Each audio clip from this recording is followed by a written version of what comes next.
All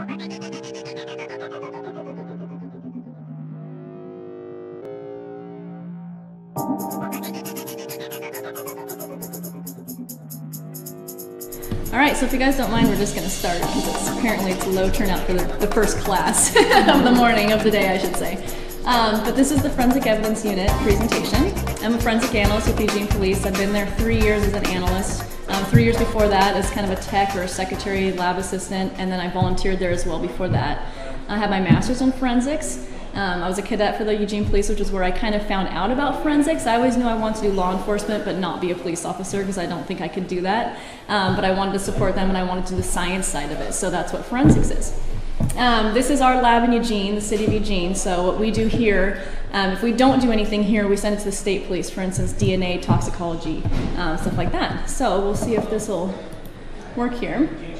Laboratory functions, so we have a mission statement, just like everybody in law enforcement should have a mission statement for our lab to assist in criminal investigation and prosecution by providing technical assistance, detection, identification, preservation, and analysis of physical evidence. So that's kind of our mission statement, what we like to strive for. Our forensic disciplines in our lab, we do latent prints, video, and crime scene. So 80% out of our job is latent prints. There's just so much that the officers will go to a scene, collect evidence, turn it into us, and do latent prints with us. Or we do the latent prints for them. Video analysis and processing, we'll talk about all these a little later, but that's just video analysis, getting videos from crime scene surveillance tapes, and then analyzing, getting information off of them, which we can talk about later. And then crime scene processing and reconstruction. We go to all homicides, all officer-involved shootings, any major crime will be there.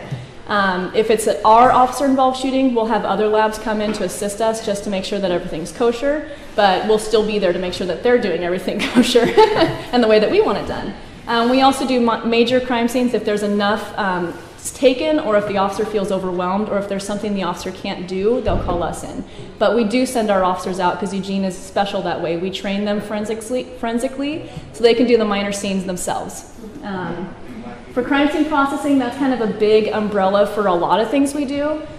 Serial number restoration, which we'll talk about, collecting of trace evidence. We collect it, then we'll send it to the state police to analyze if they want to do comparisons for hair or anything like that. Physical match, we'll talk about. Blood stain, we do all blood stain analysis for Eugene. Collecting of DNA so we can send it to the state lab. Bone identification, we can say human versus non-human, which we'll talk about all this later. And then entomology, and then of course we do firearm testing and trajectory with weaponry too. Cases we process, like I said before, we process basically found properties to homicides. So we can just have a backpack that was stolen, they need to know who it was, or that they found, and they need to know who lost it. Basically, we can look for their fingerprints all the way up to homicide. And then we also do many major cases, but our detectives are also trained in robberies, how to process for crime scenes, so they can do major cases as well as the street officers. And then we do all homicides, burglaries over $10,000, major robberies, sexual assaults, those kind of cases. Busiest time of the year, I always say Christmas time. That's when people like to take from other people, it seems like, which is, the opposite of what Christmas is supposed to be about. End of summer, right now, we are extremely busy with cases coming in. And then busy for us means it's heavy caseload. So state police, sometimes their backlog is so long, it could take 6 months to get your processing your DNA back. For us, we try not to go past 2 months. Right now, we're at about a 2-month turnaround, which is so frustrating because we like to get things out within 3 weeks. People want their stuff back, people want answers, people want their, the detectives want people caught. So we try to push them out, but we also don't want to sacrifice the job and make sure that we're doing everything right. We don't want to be too fast and miss things. So got to take your time. About 80% of our job is latent fingerprints. So this is obviously a fingerprint on someone's finger. A lot more detailed than people actually realize if you look at your hands. There's a lot of ridges all over your palms, your fingers, and your feet. And we use all that information. So if you leave just a tiny circle of the tip of your fingerprint, pinky on your palm, if you leave that piece of your palm at a crime scene, we can identify it. So we don't need the whole thing, just because there is so much information. We do comparisons and identifications as one of our major disciplines. We get proficiency tested on it and very well trained on it to be able to do this job. If we make an identification, we always have it peer reviewed by somebody that doesn't know we made the identification. That happens a lot so that we can we can have them look at it with a fresh eye and make their own determination to verify our results. So we're very careful in our lab that we don't make mistakes. We don't call it an ID if we aren't 100% sure that it is an identification. So we have basic fingerprint patterns, arch, loops, and whorls are what you first look at, just to get that down. If you don't have a loop on your hand, but you have a loop at your scene, it's not you kind of thing. That makes sense. We process everything from bricks to oranges to pieces of paper. You can get a fingerprint off anything. If you're sweating or if you're sticky or if you have anything on your hands, you're probably going to leave something. And we're most likely going to get something. Now, if it's identification quality, that's different, but you're going to leave something behind. What we take those items that the officers either submit to us or that we've collected back to the laboratory, and we use different chemicals to bring out those latent prints that you can't see when you leave them with your sweat. Super glue is just basic super glue. We use it with fume and heat, and it will adhere to the latents that you've left, making it look like this, like a white crystalline kind of fingerprint. The fluorescent dye stain we then put over the super glue. You can't see it with your naked eye. It's just a yellow chemical, liquid chemical, but you take it in the dark, use your alternate light source with different wavelengths, and it fluoresces so you can see it and photograph it in the dark. Hey Luke, would you mind shutting that door just a tad when people walk by? When nobody's out there, you guys can leave it open. Another picture of the super glue. So this is just kind of in the dark with a light coming behind it so you can see it really well, but that's kind of what you're looking for. That's what people leave, and then we could obviously use that for an identification because it's so much easier to see than a latent fingerprint that you're leaving behind that you can't see. This is, again, is the fluorescent dye stain we call RAM that we put over the super glue, and then we can see it. It's called enhancing it. We can also get latent fingerprints off of tape, the back side or the front side, sticky side of tape. Every time you touch tape, you're going to leave your skin on it. It takes it right off because it's sticky. So we use it's kind of like a paint that we paint all over the tape, then we rinse it off with water, and wherever your fingerprint or your skin is, it's going to leave the black ridges, but wipe everything else away. So that's what you see here, the fingerprint right here. And then on paper, we have lots of different chemicals we can use on paper, including one of the fluorescent dye stains, but one of the popular ones that works really well is ninhydrin. You just spray it on the paper, let it dry, use the steam from an iron, the heat and the steam. You don't actually touch the paper, but you kind of, it kind of floats above the paper to heat and steam it, and all of a sudden it'll turn purple. It works with amino acids. That's what it's dyeing. It's reacting with your amino acids in your fingerprints. So if you get it on your fingers, you'll turn purple. If you get it on your face, you'll turn purple. Your feet, you'll turn purple. So that's all happened to me. And it doesn't come off till the next morning. So you have a lot to explain to you when you go home. Electronic processing. So if you've got a fingerprint on a soda can, you can take all the background out so you can see it better. So before you had maybe just this to work with, kind of see this, where you've electronically processed it. We don't use enhancement because we don't like to say we enhance something, because all we're doing is just taking out the background and making it clearer. So that fingerprint is what you see under there. Same thing with up there. You can barely see the ninhydrin print underneath on the newspaper, underneath the writing, but you drop the writing out, make the purple ridges look white, and then all of a sudden you've got this perfect print you can compare. So we use Photoshop to do that. Again, we're not altering the print at all. We're just making it so that we can see it. For instance, this is a photo they took of a piece of duct tape. It was like a yellow duct tape. And I actually dropped all the color out, everything, and electronically processed it, and all of a sudden you got a beautiful print that I can kind of see it in here, but really light. So just using Photoshop, we can make it so we can see it. Latent fingerprints on fruit. This is an orange. I mean, anything, bricks, anything you touch, we can get fingerprints. If it's going to develop, it will, kind of thing. So even on an orange that's a textured surface and it's a fruit, you think somebody took a bite out of your apple and left it at the crime scene. You got DNA, you got bite mark evidence, and you have fingerprints. So elimination prints and APHIS. So APHIS is kind of like when you watch CSI and they put their machine to work, put their fingerprint in the machine and say, go. And it pops back with the DNA profile in the picture and the fingerprint and the identification. They go out and arrest the person. It doesn't happen that way. But we do have the machine. It just doesn't happen that way. So what we do, and there's an example outside, is we get the fingerprint and we tell it, okay, look for this point, this point, this point, this point. We send it out, and then it sends back 150 results. It says, well, we think it might be this one. The machine says it out of all their whole database. We search the FBI, Oregon, Washington, California, West Coast states, pretty much.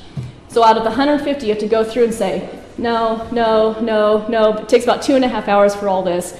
Finally, if it's you might say, no, none of them, he wasn't in the database, or you didn't find him, and you move the case through. Or usually if it is an identification, you'll find it on the first one and say, yep, the computer got it. So. But you have to verify the whole 150 before you can say it wasn't found by the computer. So it takes a lot longer than on TV.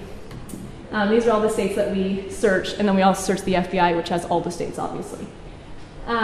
Every APHIS search, so every fingerprint that we run through the computer, adds 2.5 to 4 hours of extra work per case. So again, it's not like CSI where it's just automatic. I mean, we do every time we have an unknown print that's APHIS quality, we will run it, but it adds 2.5 to 4 hours to that case. So like when I say caseload and backlog, that's what's taking so long. These little things that add into it. And again, felonies are run through the FBI in California.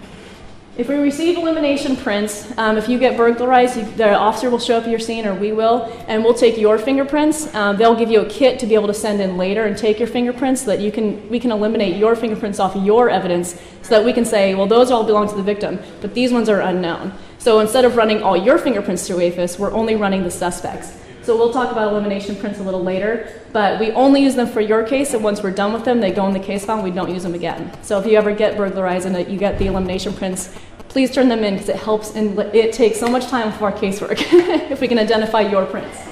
Again, the officers will probably be there giving you those. Average case time, on a minor crime scene, 5 hours. We'll go to the scene, process it. We're usually back in the lab. It took us 5 hours to process your house. Now on top of that, we have to process all the evidence, make the identifications, write the report, have the report tech reviewed, and then signed by the supervisor and sent out. So it's 5 hours just being at the scene. The average time on a major crime scene is 2 days. Sometimes they take 8 hours, sometimes they take 5 hours if it's a quick one, sometimes they take a whole week and you're there every day processing the crime scene if it's a major one. So just average about 2 days. From the time the case is completed, from receiving the evidence in the lab or going to the crime scene, and then all the way to the report is written is usually about 6 weeks, and again, that's just backlog. We are in the busiest time of the year, like I said before, so right now it's a 2-month time backlog. We like to whittle it down to 3 weeks, but that usually doesn't happen. We like to say that. So this is processing in the lab. The alternate light source is the light source that you need to see those fluorescent fingerprints. So we photograph those in the dark. He should be in complete dark right now, but for photographing purposes. We also take that alternate light source that has different wavelengths on it to the crime scene. So we can look for saliva, semen, blood, things you can't see with the naked eye because it's dried. You can see it with that and we'll fluoresce different colors based on what it is or if it's a biological, that kind of stuff. We also look for hair and fiber with it just because the different wavelengths you might see more than you could with just your naked eye. Trace and drug residue collection. We don't do DNA in our lab, but we'll swab for it. So anytime we get a pipe in for a drug case or a found property and it's got a meth pipe in the backpack, anytime there's, you can't really see it, but hairs and fibers on a butt of a gun, or if there's DNA on a soda pop can, we always collect it. If it's there, we collect it. Now we don't do those analysis, but at least we have it and we can send it to the state police if they want to process it. Again, any soda can we get in, we process it for DNA. We will swab it. We also test anything that we think might be blood. So if it's rusty colored, or if it looks like blood, or if it's a liquid that's red, we'll use this test for blood. It'll tell you if it's animal or human. But basically what that does is we can test it. It will turn pink if it's blood. If it's not blood, if it's just a red substance that got on there somehow, like a jelly or something, we say not DNA, not blood, move on with the case. But if it is blood, we'll swab it again and send it to the state police. So we always test for that as well. We prove functionality with firearms, so we don't do operational, so we wouldn't be able to tell you if the gun was broken or operating correctly, but we can tell you if it will function. So we'll testify that we took a casing, not a cartridge with the bullet, but just the empty casing, stuffed tissue in it, and then shot it down the barrel. So we can do that in the lab without having anybody get hurt. You just shoot it into a safety container, and it says it will push a projectile down the barrel.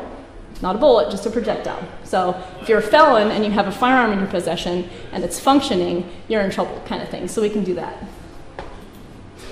Physical matching we also do. This was a scene I had where the car was a hit and run. The lady died. They took off. We found the car, or the officers did, in Coos Bay. I think it was somewhere on the coast. I think it was Coos Bay.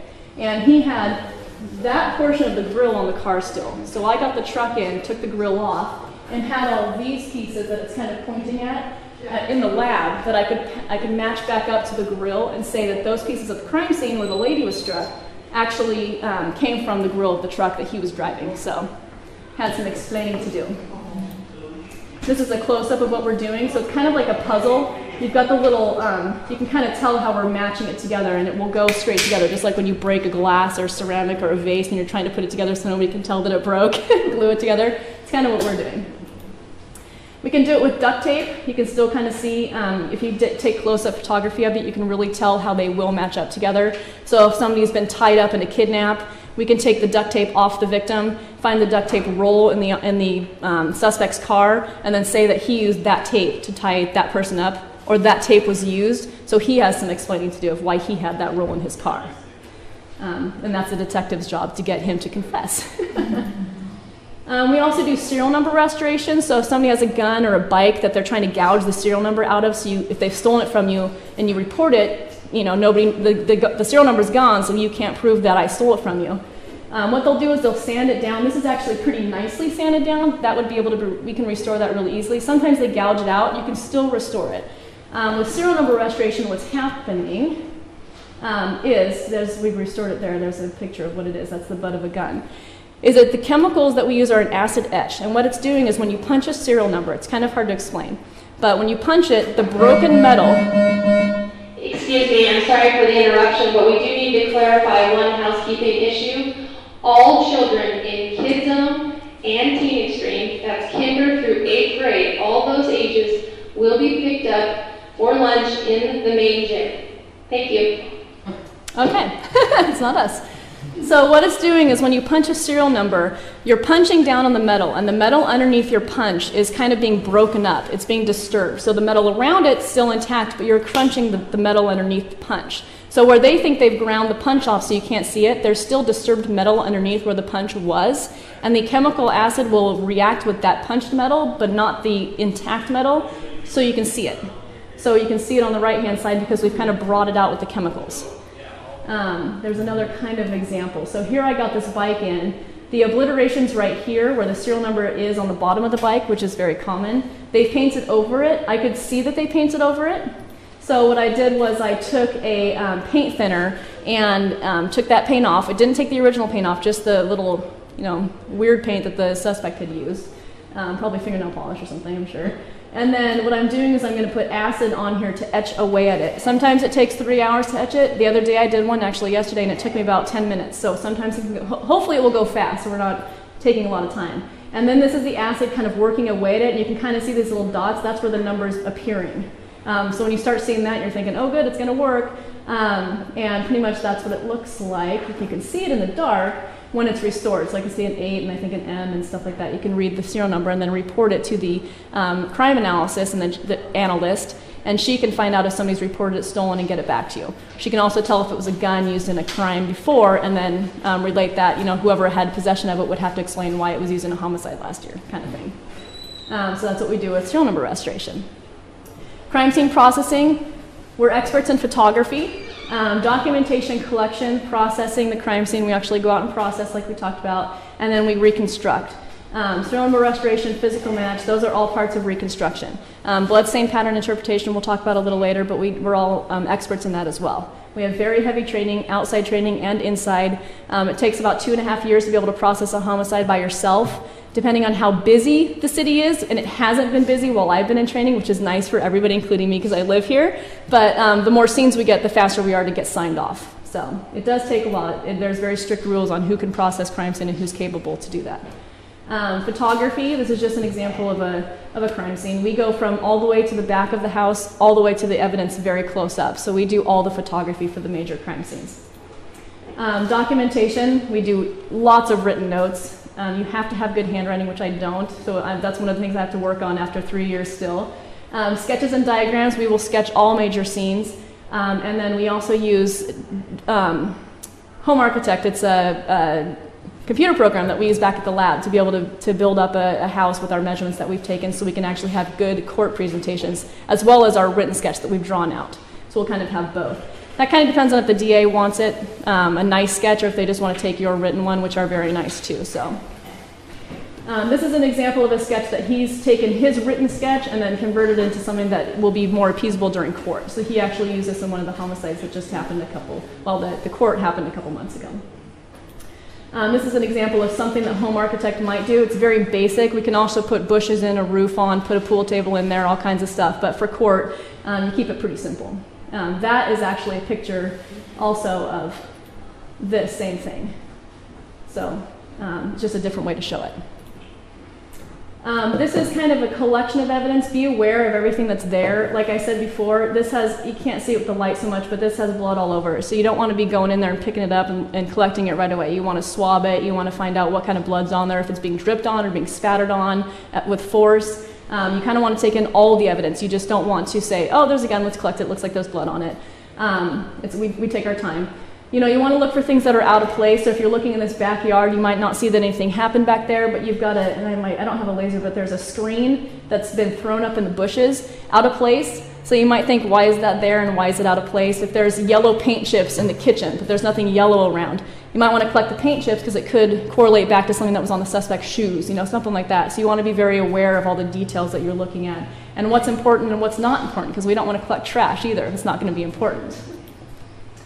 Any evidence related to the crime we want to collect.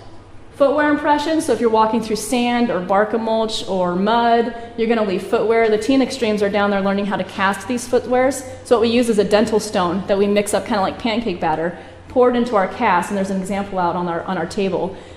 Take the cast up once it's dried, and then you can take it back to the scene, or to your lab, and you've got your photographs from the scene with the footwear impression for detail, and your cast, so you can tell what kind of shoe it was, and based on the detail on this one, you can actually say, if you had the suspect's shoes, that he made that exact foot impression with his shoe. Just like a fingerprint, shoes have little nicks and cracks and everything in them as well that you can identify back to them.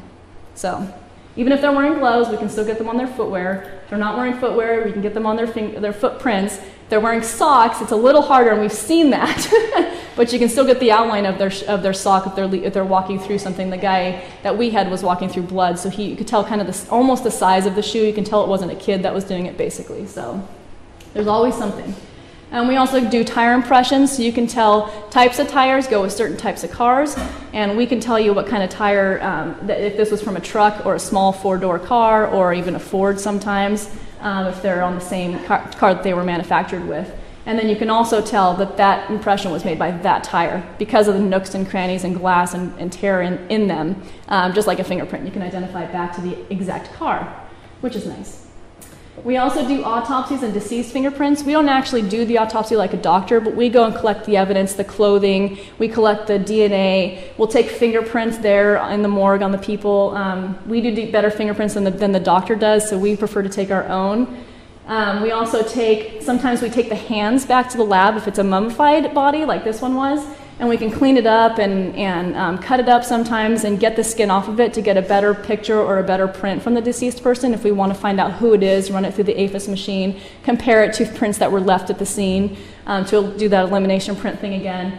This guy was he was mummifying, so his fingerprints were very stinky. But that's why they're black, is because he was decomposing and then he became a mummy. So, blood processing. The chemicals we use in the lab and at the scenes can be very caustic to you, so we have fume hoods that will draw it away from you while you're processing. The scenes, you can't do that so much, and the chemicals that we do use at the scene that are caustic, we don't use them if you're going to be living there again. It's usually for homicides, because we will ruin the house, and we always get disclosures for that and approvals and all that kind of stuff. So this one we're gearing up to use the Amido Black, which I'll show you. It's going to dye all the blood proteins blue, so you can see them rather than looking at the red prints, which are kind of hard to see. It dyes them blue so you can see them better. So this is what we're wearing these masks for.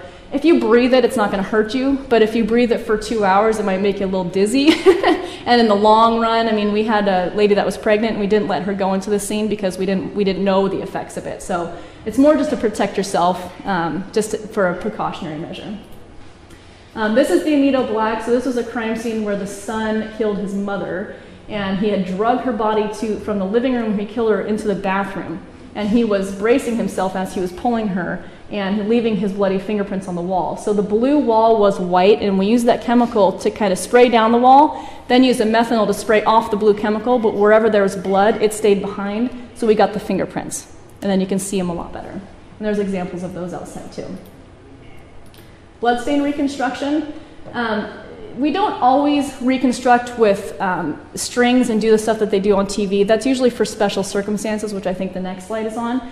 Usually what we'll do is we'll put, this is a big wall behind the bed where a girl was shot, and we'll take measuring tapes and kind of line up the wall. We can tell then with our photograph, you know, how long those drip marks are. If there's a 90-degree angle, if the blood was being spattered at 90-degree angle, it's going to be a circle. If it's going at an angle down, or if it's coming up and then falling, or if it's shooting up, you can tell that just based on the elliptical nature of the blood stain. So in this one, basically, we're just kind of measuring out the scene, saying how big it is. You can actually see little tiny, these are all little rulers, I guess little tiny millimeter tags. So these are all of interest spots that he was photographing and documenting up close after he'd done the far away ones. These, like I said, are just showing the dripping. So she was, you know, it was there for a while. This is a swipe through blood. Actually, it's a wipe through blood. It's different, swipe or wipe. This is a wipe through blood, so somebody had wiped through that when it was still wet. So it kind of shows movement of the suspect, maybe something that happened while they were in there. Lots to tell from scenes like that. This is trajectory, so you've got all the blood that's been spattered on the wall. And what we're doing is we're stringing back based on the elliptical nature of the blood stain. You can tell if it was 90 degree, 10 degree, 20 degree, if it was going up or down. So in this case, it was going up onto the wall here. And again, we have our documentation back to a place in space that we can measure using math to say that it was coming at that exact spot in space. So basically, right where those strings are is where the victim's head was when they were hit. So you can tell if somebody was kneeling like this and getting hit, or if they were standing up and aggressing you, or if they were laying on the ground. So if somebody says, well, he was aggressing at me, so I was fighting back, it was self-defense. Well, based on his blood on the wall, his head was on the ground when you were hitting him. So again, then they have some explaining to do. You know, this wasn't self-defense, you were hitting him while he was laying there, you know, you killed him kind of thing. So that's what we do with blood stain. Okay, this you can't see in the dark very well, and there's a picture of it outside, but luminol is another chemical we use. And if you see right here, you can kind of see the blue fluorescent. It's footwear impressions. And what luminol does is if you have to have the room completely dark. So we couldn't do it in here because we can't just turn the lights off. It has to be pitch dark with black over the windows. And what you do is you spray the chemical where you think blood might be, but you can't see it. Or if you can see it, you want to enhance it. But usually it's on a carpet where the blood's soaked down and you can't see it on top of the carpet anymore. Or outside there's pictures of a black carpet that you can't see blood on. You blacken it out and then you spray this chemical, and using open shutter speed for about 2 minutes, so that's bringing ambient light in. The chemical you have to spray really fast, take the picture, let it sit for 20 minutes, turn it off, turn the lights on, check with your flashlight, make sure the photo went through. Sometimes it doesn't, it takes a long time. It's not, if you see it on TV, you can't just cover the whole room with luminol and it brightens up. It's a lot faster than that. You can usually just do a little corner of the room and then move to the next one since it's so fast. But it is cool because it will fluoresce if it's blood. Now it also fluoresces if it's bleach. It also fluoresces if it's lead paint. Lots of different things it reacts with, so you have to be careful what you're looking at, but usually you can tell by how it's fluorescing that it's actually blood. So there's a better picture. So that's kind of what it's looking like. And like I said, it's in complete darkness, and you don't want to do the whole room because you'll be tripping over desks and everything because it is pitch dark. So again, you just kind of have to do it in portions and walk through your scene. It will fluoresce after 20 years. We just had a case, a cold case. We thought maybe he had killed her in the apartment he was living in 20 years ago. Well, since then, they've painted over the walls about 5 times. People were living in there. The carpet, I think the carpet had been redone, but the framing on the walls hadn't been. So we scraped underneath the framing, got DNA off there, tested it for blood with that pink chemical we showed earlier. It still reacted with that. So we used the luminol to maybe see, and at first it was brightening up everything. It looked like spattered all over the walls, but then we realized it was lead-based paint that was about 10 layers underneath the paint that was reacting. But had it been blood, it will fluoresce underneath 7 layers of paint. So you'd still be able to see it even if they painted over it and cleaned it up. You can still get, it's the proteins that's dying, so even if you've cleaned it up, you can still see it. Biological evidence. We go to crime scenes and we'll look for any biological evidence. The crime scope, that fluorescent, the ALS that we use for the different wavelengths. Like I said, if you wear different goggles, it will make DNA, blood, it will make saliva and semen all look different to us, so we can tell if it's something that we want to swab or not. This one obviously looks, and I have confirmed it, I think this was a case where there was semen on the bed mattress. So when we use the ALS and use our, that could be glue, that could be snot, could be something else, but when we use the different wavelengths with our goggles, we can tell that it actually is that by the way it fluoresces. So we would collect it. We do trajectory reconstruction, which they're also doing down in Teen Extreme today. Basically what we do is we take rods or lasers, and wherever there's a bullet hole in a car, in a house, we rod it, 2 different holes, so you can kind of correlate them back to each other, and you can tell if an officer-involved shooting or if a homicide, they were shooting downwards at the person, if it's going into the ground, if they were shooting up at the wall, if they were shooting at an angle to the wall, where they were standing when they were shooting. If there's deposits on the bullet hole, you can tell how far away they were sometimes. So you can tell if somebody was standing right here and shooting it, or if they were way back there and shooting it, and what angle they were shooting at. So we use the rods and the lasers to do that.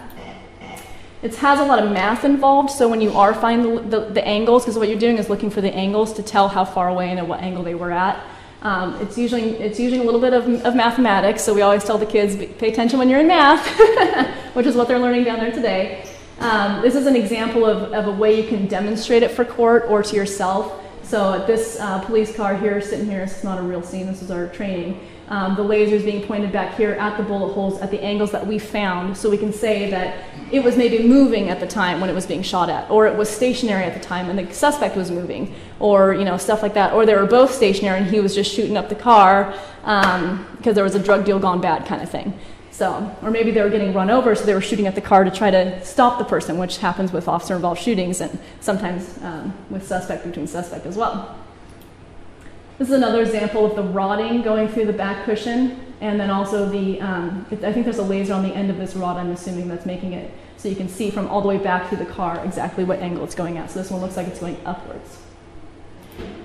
We do bruise photography. Again, like I said, bite marks, bruise marks. Whenever there's an assault, there's a kid that's been hurt, they usually call us out to use the fancy camera to photograph the bruises on the victims. Bite mark evidence, again, like I said, DNA, bite mark, you can actually compare the bite mark to the person's teeth if there's good enough detail, and then they'll probably have us come out and photograph that just because they like us to do the bruise photography and the assault photographies.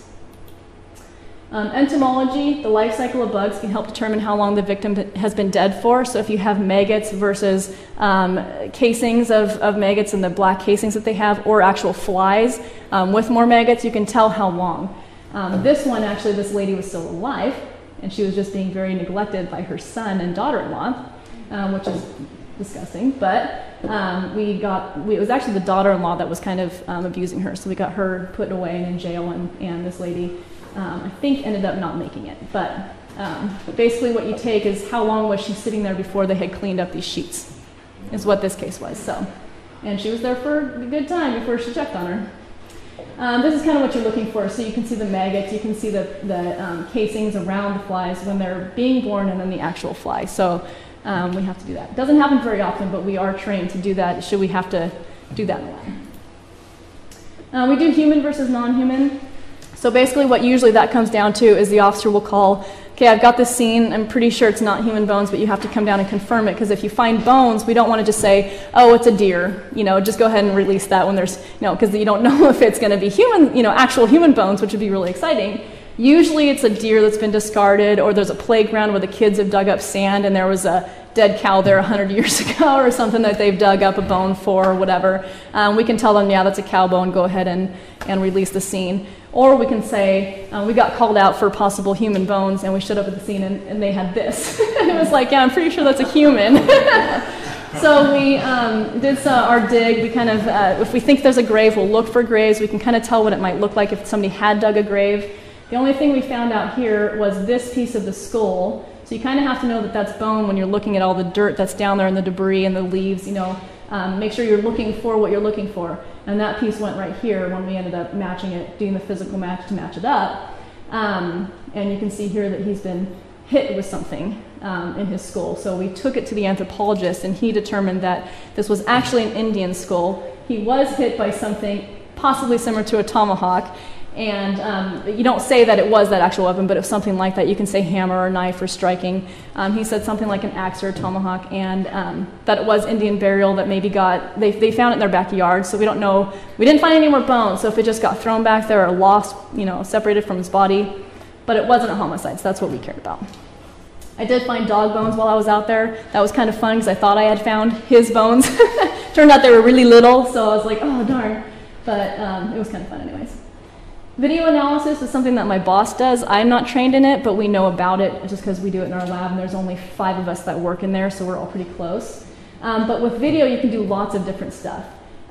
You can take a video just for information. So we can tell, are they wearing gloves? Because if they're wearing gloves, we're not going to fingerprint the scene. I mean, from basic to that, to what do they look like? Is it a man or a female that's committed this crime? Are they heavy set or not heavy set? Do they have hair? Do they don't have hair? What color is their hair sometimes if it's a color film? A lot of times banks will shoot down at the teller and not the actual where the people would come up, because they're watching their own people rather than caring about the crimes that are committed, which is interesting. And a lot of times people use digital DVDs because they think it's better than VHS, which it's not. VHS is actually more clear. It's better to collect evidence off of. It's better to view.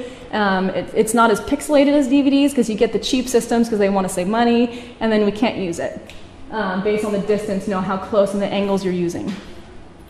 I thought we were going to talk more about video, but I guess not. So basically, what if I'm a victim of a crime for you guys? Beware of evidence. Don't step on the footwear if you see footwear that's not yours. I mean, you'd be surprised.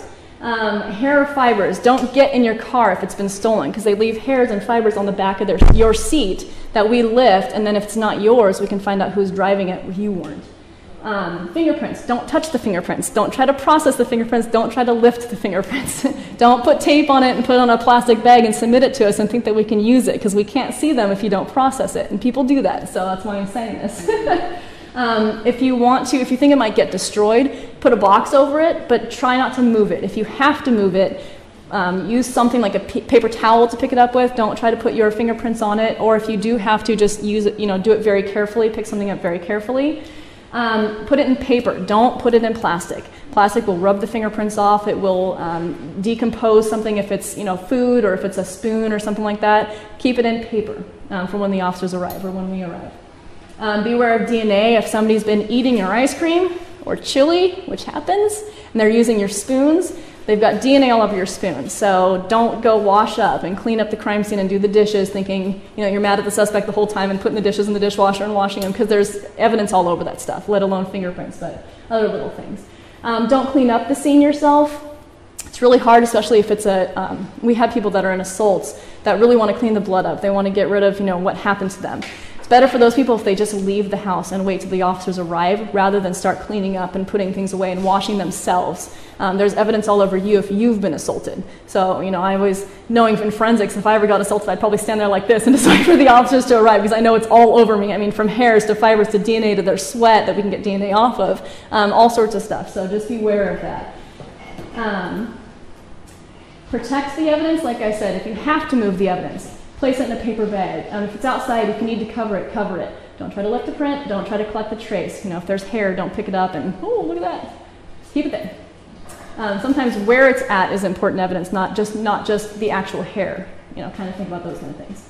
Report the crime. The more reports you link, the larger the crime. So with the ice cream eating burglar, or footwear patterns that match, or credit card frauds, which we've had recently from the same bank or the same store. So everybody from Selco about a month ago called saying that their bank accounts were getting broken into and money was being taken out. Well, we could go to the Selco and kind of isolate that problem because so many people called it in. Well, with the ice cream burglar, we caught him because we had 4 different burglars with all the spoons, burglaries that were all identical. So we sent those to the state police, and they'll do the DNA, and they found the guy. Bank robbers, the same thing. They use these. One guy had fishing wire that he would stick. I think he would tear it off because we got him on the surveillance tape, a bad tape, so we couldn't tell what he looked like. But he'd rip it off with his mouth, stick it in there with something on the end like gum, and stick it in the bank deposit where at night you put your money into the ATMs. He'd stick it in there and pull out all the checks or the money that's in there and take it. Well, he kept leaving the string there with his DNA all over it. So we collected all those strings, had enough, so the state police said, okay, I'll rush the DNA, you know, this week and get it done rather than the 6-month backlog, and they got the guy. So just because he was tearing that fishing wire, that's all we needed was just that little piece of DNA. So report your crime. Elimination, and the same thing with bikes. If it's stolen, if you have the serial number, and please write them down when you go home tonight, report it. Your TVs, your credit, or your cameras, your video cameras, they all have serial numbers. Record all those, so when they get stolen, you can call the police, and then if we find them, we'll match your serial number up with the ones we found, and you'll get your stuff back really fast. Elimination print kits, if you get one, if you're a victim of a crime, an officer gives you one, it's really easy, just send it in when you're done with it. Please send it in. Remember, the forensic lab is here to help you. We do care about the city, and we love coming and helping for as little time we have. Our city is special. We train our officers for crime scenes, just like I said, to process the minor scenes so that we can evaluate and process their evidence back at the lab. So we're being used in the lab, they're being used on the street. We process evidence in the lab daily. Every day we're getting more cases in and trying to get them out as fast as we possibly can. The lab will respond to minor crimes, like I said, if the officer feels overwhelmed, if there's lots of money taken, if they can't collect the evidence, like they're too scared to swab for the blood, they want forensics to come out, we'll do it for them. On average, 6 to 8 weeks like we talked about. Be aware if the items are collected from your house, like your laptop, we'll probably destroy it unless you say you want it returned, because our chemicals will destroy the super glue. You don't want to super glue your laptop, for instance. We have 6 to 8 weeks. We'll probably have it for 6 to 8 weeks from the time it's submitted to the time they're going to release it to you. So if you don't want something, tell the officer, could you process this at the scene, because I don't want it gone for 6 weeks. We have people with laptops that need it for work the next Monday, and they're calling me, and I don't even know, the case is still downstairs. It's not even up in our hands yet, you know, so I have to tell them, well, if you really want it, just go pick it up, and we'll just, you know, we just won't get evidence off of it. But that happens, and people need their stuff back. If you need your items returned promptly, just let the officer know, and he probably will say then you don't want us to collect it, or he'll process it at the scene, and it won't ruin it. Statistics, number of cases completed to date this year since January, 856, that's just for the lab. Number of minor call-outs that we've responded to, just this year so far, is 37. Number of identifications that we've made so far this year, 108. APHIS hits, so putting it in the machine and getting an answer back, we've only had 17. So all those cases we run in there, we only got 17 back, but we got 17 bad guys. Number of major call-outs, so homicides, officer-involved shooting, we've only had 2. And that's why I said, again, we're lucky that we're in Eugene because we've only had 2 this year. Usually on average, it's about 10 that we respond to. So the last couple of years we've been lucky.